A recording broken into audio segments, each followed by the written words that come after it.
Good morning, everybody. Welcome back to Gigi's Journey. Today is Friday, April the 17th. So, I'm going to give you a little update. It's only 9:15 a.m.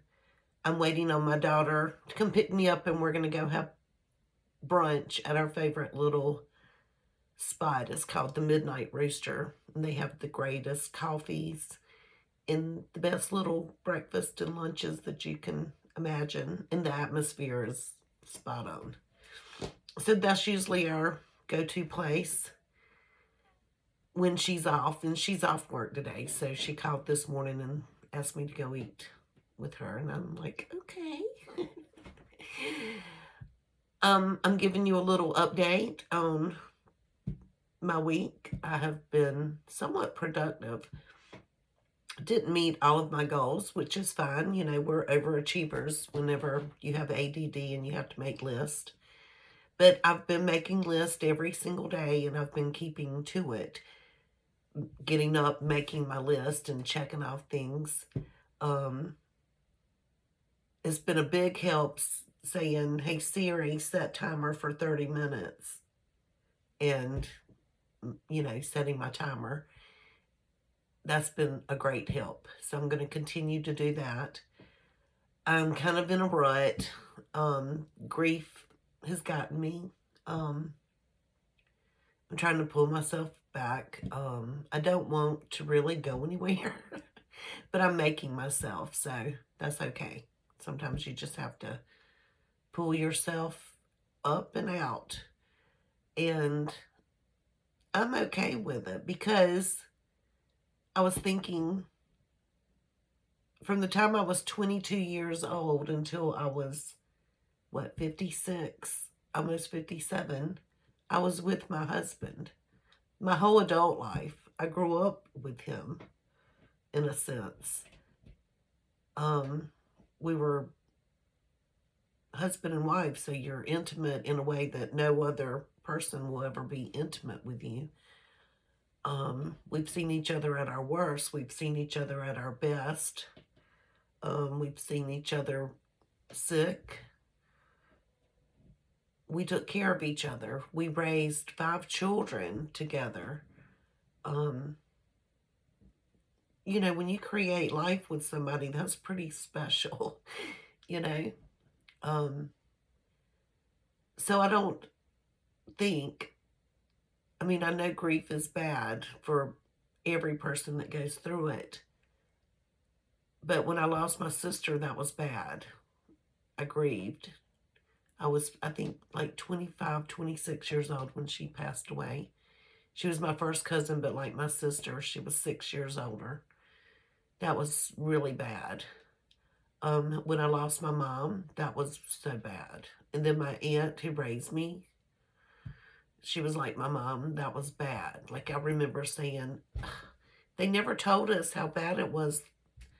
Like our mothers all lost their moms, and we never saw how devastated they were, because it does devastate you, and you grieve them.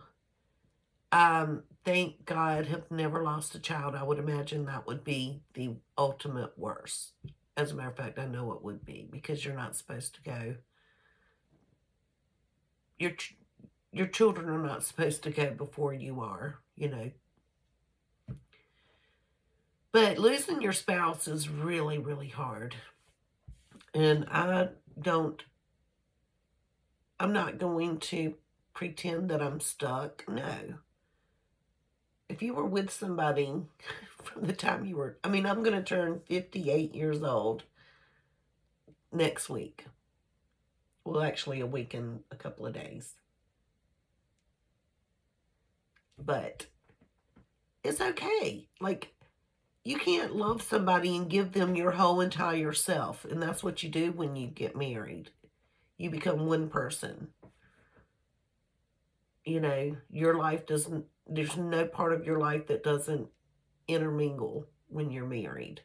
Or that's how it should be anyway. All of your decisions are made together. All of your everything. And I think it's only normal to grieve that person for the rest of your life. You know, I don't think it would even matter if, I don't think it would matter if you only were married for 5 years versus 30 years versus, um, 50 years. I just think, it's like losing part of yourself. And the best advice that I got from a friend of mine who had the ultimate loss, she lost her son. She said it took like a year for your brain to rewire and wake up. You went through this major shock, and your whole system has to kind of reset. And I do believe that. I don't even think the first year you even think straight. You're kind of like in a fog. It's kind of like an outer body experience where, yeah, you're alive, but you're not. You're kind of just like going through the motions. And then I think you really start feeling things again, approaching that second year. But everybody's different. That's how I felt.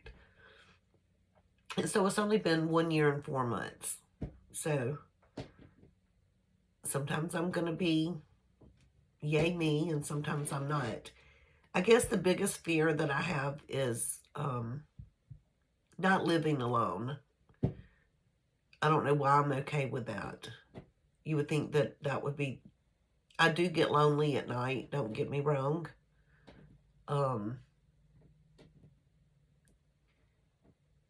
Just the banter. I miss that so much.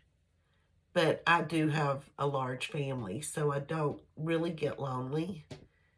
And I do have a good family network and friends, so I just miss my husband. But as far as being by myself, I'm okay being by myself. Like, I'm not scared. I can pretty much take care of things by myself. I did hang this bulletin board. I'm so proud of myself. I actually did the little anchors. And I think I got it straight. And I was laughing because I did it my way. Had my husband been here, we would have gone and gotten the level. He would have gotten the right drill bit to put the anchor in. He would have done so many things different. I went and found a little screwdriver that was smaller than my anchor, and I hammered that in. And then I took the anchor, put it in that hole, and hammered it in, and that's how I did it. Oh, I did it, and then I held one side up and eyeballed it and did the other one. And it's a big bulletin board. I don't know if you can see. Pretty big. I can't wait to fill it up. I think I'm going to make it my vision board. That's what I think I should do. I have big dreams and not a lot of money. I want to compound so bad with my family. I want a big, gigantic building with, a full kitchen. Like, not our house. I want it centrally located. Like, that's the meeting spot, and it's going to have a table big enough for everybody to sit, and enough room to have like a couch and chair and television. And it's going to have like 2 ovens, maybe 3. All the eyes.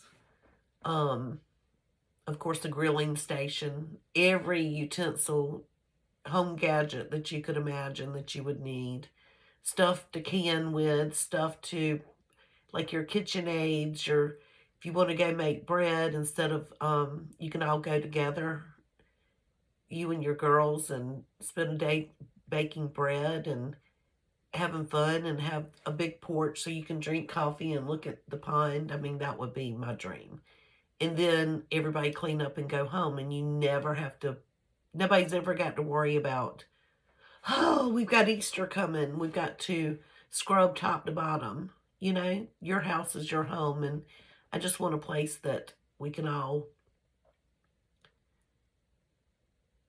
congregate together at least once a week and just spend time and let the grandkids grow up together. I want all of my children to have little places that are nestled in the woods, so you drive down a little lane and wow, there's a little yard with a house. And I just want a granny shack. You know, nothing big. And of course, we're going to have a big craft room somewhere. And I would like the guys to all to get together and have their own body shop. Maybe it all can be attached by the one building. But, you know, we'll have to have tractors and we'll have to have a lot of stuff. But instead of one person owning a tractor, then the whole community can own a tractor. It's going to have to be set up in some sort of trust. And it's not my personal family's land, it's my husband's, so I want to make it a trust to go from generation to generation back into the lineage of my husband's family, you know. You know what I'm saying. So someone who gets a divorce, they can't split it. I don't know how we're gonna work that out. And hopefully none of my children ever get a divorce. I tried to raise them that, you know, when you marry somebody, your goal is not divorce. You have to work really hard on a marriage. But sometimes divorce is necessary. I'm not saying I don't agree with divorces. But I think a lot of people today get married too quickly and they also get divorced too quickly. I just find it strange. I mean, I taught preschool and I taught 2-year-old preschool. And I would have husbands and wives come in to meet and greet. And then by the end of the school year, they would be separated. And then the next year for 3K on the meet and greet, the wife would have a new man and the husband would have a new woman. And they would all come in and sometimes their children would all be in the same class. Like, you get what I'm saying? Like, it's just crazy. Like, his girlfriend, and then usually turns into be his future wife's child, may be in the same class that his ex-wife's child's in. And sometimes they would be cordial to each other, and sometimes they would just stay apart. I don't know, it's just crazy. I don't see how you can get married, love somebody enough to share yourself with them, have their baby, and in 1 year, like 2 years, the kid's only 2, turning 3, and you can separate and be with somebody else in 1 year. I don't understand it. Explain it to me. I do not get it. I just think that's too quick. How in the world can you heal from something like that mentally and move on so fast? I just think it's like making one mistake after another. Maybe you need to sit down and think, is there something wrong with me, or is there something about me that I need to work on, that I can't be satisfied, or I can't just take a minute to breathe and enjoy what's going on right now in my life without having, I don't know. I don't get it, but thank God I've never been in that situation. I may understand it had I been put in that situation. So I'm not judging. Don't get me wrong, I'm not judging. I just don't quite understand. But I've done really good this week. I've listed things on eBay. I've organized more than 30 minutes intervals, but I would set my timer for 30, set my timer for 30. And, you know, every time it would go off if I was still going. I've painted this week some ACEOs. I'm excited about those. That's something you need to do for yourself. You either need to paint or craft, put a puzzle together, and then frame your puzzle. You know, it's just fun. It's just something that something to keep you like creative. We tend to do that. I have sat outside, but not on a screened-in porch. I've tried to soak up at least 30 minutes consecutively.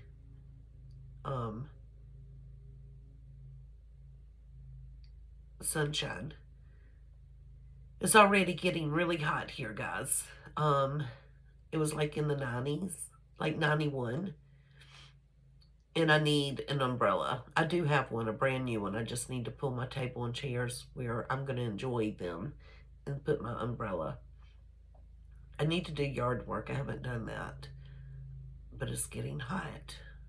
So if I do that, I have to do it first thing in the morning. My backyard is atrocious. I know my neighbors really hate me right now. Not the neighbors on that side. That's my... There's my grass mower. He just hasn't mowed my backyard. My front yard looks like velvet. It's beautiful. My backyard looks like a jungle. But my Bobo, he said I've got to go out there and walk it because he can't see. And see make sure my little dog doesn't have something that he's going to run over.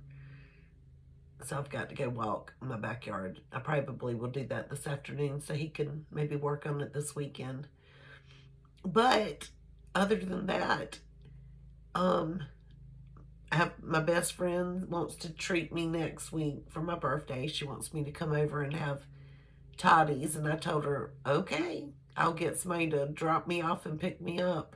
I said, but you better have your karaoke machine. We don't do the karaoke without the words. We play the music and sing along with it. But that will be reminiscent of all the years past. So I don't know if she'll go along with it. But we're going to have some toddies and hopefully sing a few songs. But just enjoy each other's company. And then my Aunt Debbie wants to do something for me on my birthday. My daughter wanted to take me to the beach this weekend, the one that I'm going out to eat with. And I told her no, she can't. Because I'm trying to save money. And she said, no, I've got it. And I said, no. She thinks she is. She makes really good money. But they don't. She just got married. And he's 10 years older than she is, so he's no children. So, he's done well for himself, but they have dreams. And I don't know, she spent a lot of money in the past couple of weeks on stuff that I would be like, what? You know? And she can, but I don't want her spending money on me like that. I want her to be wise. I want her to live a debt-free life. I want all of my children to get out of debt. I told them the only way we can do this journey that we all are on board with is to be debt-free. We can't have baggage hanging over our head. Of course, I'm debt-free, but I don't have a job. So therefore, I'm listing on eBay. I've got to make that my job. And I might try some more side hustles. I don't know. But I've got to, that's why I need a vision board. I need things to work towards. I need things to motivate me. I am going to get the square footage of upstairs and get a tax ID number for Juju.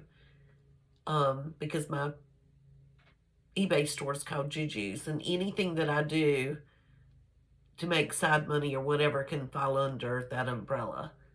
So I am going to start taking that more serious. But I've only sold 2 items this week.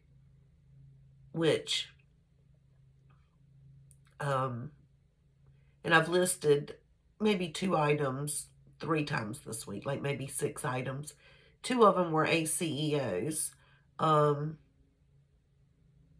The other 2 were hard goods that I'd bought. I did get a Pier 1. I did find, we went thrifting last week and I found a cute set of Pier 1 mugs. They're black and white, pinstriped. and they're made in Italy. They're nice. So I do have those listed. And what else did I list?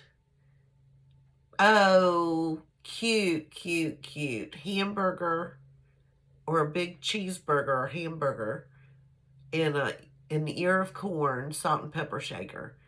My daughter bought it, the one that I'm going out to eat lunch with, bought it last year when we went yard selling in Columbia. The guy had, I bet you he must have been a collector or used to have booths, but he must have had over 100 sets of salt and pepper shakers of all different novelties, you know. And she bought this for her future house, and we were like, it didn't fit her personality. And she ended up, when she was cleaning out, she said, I don't think I'll ever use these, sell them on eBay. And I never listed them. But they're in this cute little basket, like tiny basket. Kind of like if you were serving French fries or something like that. With a little gingham, blue and white check gingham napkin or whatever in the basket. And then they sit inside. But they would be perfect. Like, I would keep them if I'm still doing things like this. But they would be absolutely perfect for a 4th of July barbecue, you know? Even all summer, anytime you're outside grilling. But they would be so cute for the summer. An ear of corn, and it's cooked corn. It's not in the husk. And a cheeseburger. So, so cute. I should go get it and show it to you because it's really cute. Hold on.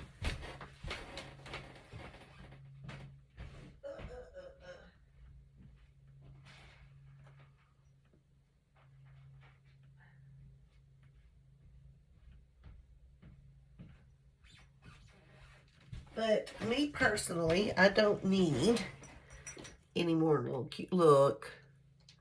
Well, first of all, let me show you like this. Here's the little basket. Isn't that the cutest? So you've got your little ear of corn, salt. Well, I guess this is the salt. It only has 2 holes. And look at your hamburger. It's a double-decker. It's got a tomato, lettuce. I don't see cheese. I don't know. That could be a little melty cheese. I think it is. So it is a cheeseburger. And your ear of corn. Isn't that cute? It's got its stoppers, everything. But no, that really, if you knew my daughter, that one, that doesn't really fit her personality. We can't try it. Haven't quite figured out how she's going to decorate, because right now they live in her husband's dad's house, and his mom and dad were divorced. And I think it was a house that was in their family, like it had been in their family for a while. So maybe it was like his grandmama's house at one point. So it's a tiny little house, 2 bedrooms, den, kitchen combo, 1 bathroom, and it also had like the garage. His dad had closed it in and made like a room for his pool table. And then I think it has a deck. But his dad lived there, and so all 3 of his dad's children, him and his 2 sisters, own the house, and they could rent it out. But he moved in it as a bachelor himself. But all the dad's stuff is still there. They did move a lot of it out, but she's not decorating the house, you know. They cleaned off some bookshelves and tried to make it a little bit more like theirs instead of just a shrine. And they painted, things like that. But, you know, they're not going to do much to that house because they're not going to live there forever. But there's no house payment. He just pays the insurance and the taxes, and that's his rent to his sisters. So when they move out, another sister might move in, who knows. But they're planning on building or, you know, things like that. So I don't know what her decor is. So she's not going to buy anything to go just clutter up that space. you know, it's got to be very special if she buys it. That's why we were so shocked that she bought these. It could have been because her daddy would have bought something like that. Oh, I miss him so much. I don't know. We can't figure out why she bought them, but they're cute and I like them, but I'm not going to keep them. I have so much stuff I need to get rid of because we would go shopping, my husband and I, when he retired, and we decided we liked each other again because we didn't like each other for a while after he retired. But we got into the groove, and we would go thrifting in order to resell. We had this banter that I bet his eye was better than my eye. So we would find something, and at the end of the day, when we were doing our research, either I won or he won. But we could never, he wouldn't let me get rid of if I found something really good. No, he wouldn't let me get rid of it. And if he found something really good, we couldn't get rid of it. And if he found something that he really liked, we couldn't get rid of it. And so now it's kind of funny. I mean, like, I found a decanter. Oh, so pretty. And it's like $200. He found something that's reselling for like I mean, we did that so many times. And they're in our living room and dining room. And those were his prized possessions towards the end. I mean, he was so proud of his finds. So I don't know if I could ever get rid of those either, just because they're kind of sentimental now. But no, we had fun. And so that's basically it. I did go and pick up my puppy dog's vet meds yesterday for their flea and ticks. I did get my trash out to the road. I had to have a very important conversation with my estate attorney, dealing with my husband's estate. I cooked lunch next door. I picked my granddaughter up from school. I organized. I didn't eat next door last night. I ate at home. Let's see what else I did this week. On Wednesday, I ate lunch out with the daughter I'm eating lunch with now at lunchtime. I listed on eBay. I listed yesterday on eBay too, by the way. I didn't put that. Oh my gosh. Tuesday, I had to be in Florence at 7:30 a.m. 30-minute drive plus school. So probably about a 40-minute drive. And be somewhere at 7:30. It killed me. I woke up at 4 something in the morning. But I did it, and now my car's good. It wasn't affected by the recall, though. So that was good. On Monday, I hung the bulletin board all by myself. I'm trying to get back to writing in my journal kind of deal again. Just jotting down little memories to make me go back and see how good things went, or special events, like, I can tell. I don't know why I stopped doing it. I haven't done it all year, and it's already April. Sometimes I'll do it for a whole solid year. Something about people with ADD. Like, I don't know if I've ever done it from January all the way to December 31st. I think I've started out January all the way to like November and not finished December. Or finish in January like I did last year, going strong, and then not starting back over in January 1st. You get what I'm saying? There's something about people with ADD. It's like we don't finish. It takes a lot for us to follow completely 100% through with something. And I don't know why that is. I don't know why. Like when we clean up or organize, I don't know if you know anything about it, but you will take everything and put it in the middle. And then every little thing has to go back perfectly somewhere. You cannot just put it in a basket and move it and hide it. Your brain won't do that. And then you get overwhelmed because the room you just got finished working on or that you don't focus on one room. You decide, okay, this is what I'm going to do. I'm going to clean out this room and get it organized. So you can't just focus on that one room. You think you are, but then as you're doing it, you're going to say to yourself, oh, well, if I'm putting all winter clothes in a certain closet, I think I'll just go to all the closets in the house and start pulling winter clothes. And so you get started on that task, but you never finish the first task.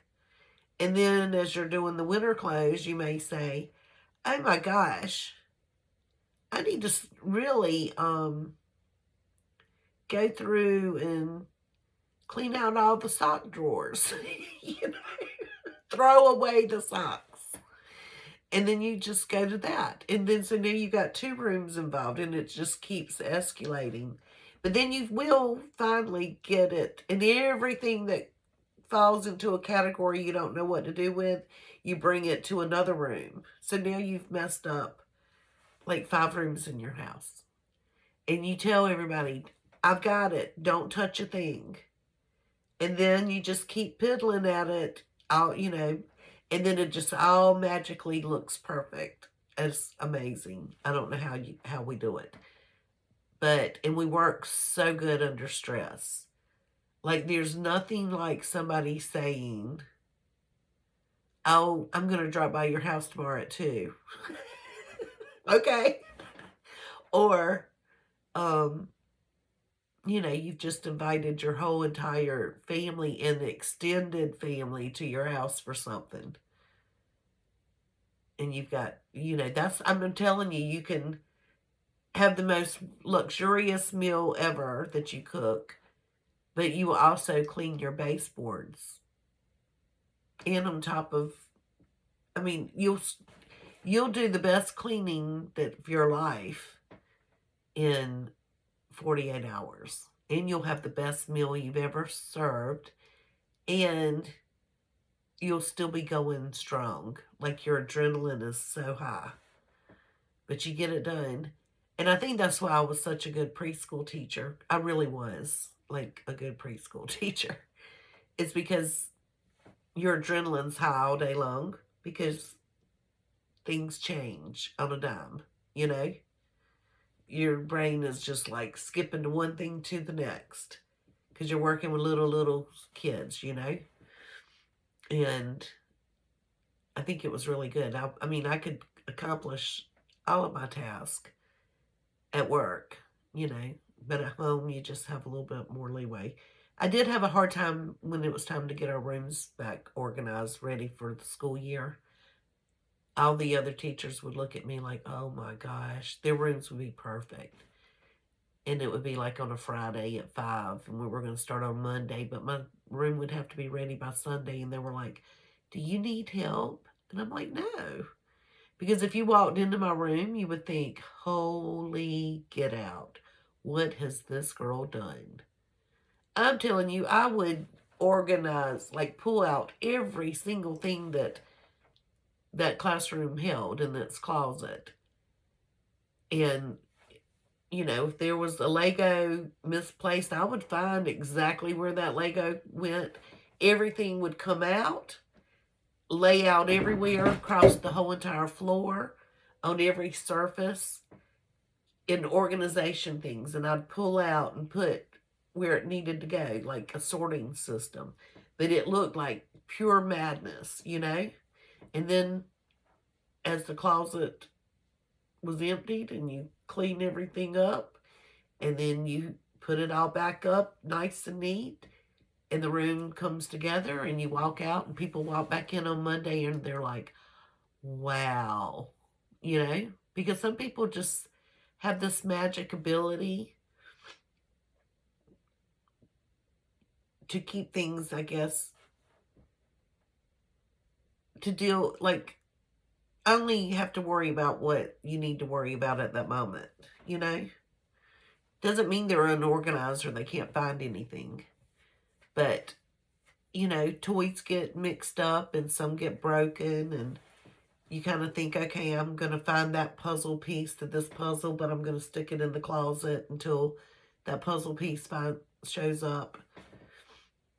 And then whenever you find odd items, you might put them in a basket. You know how that goes.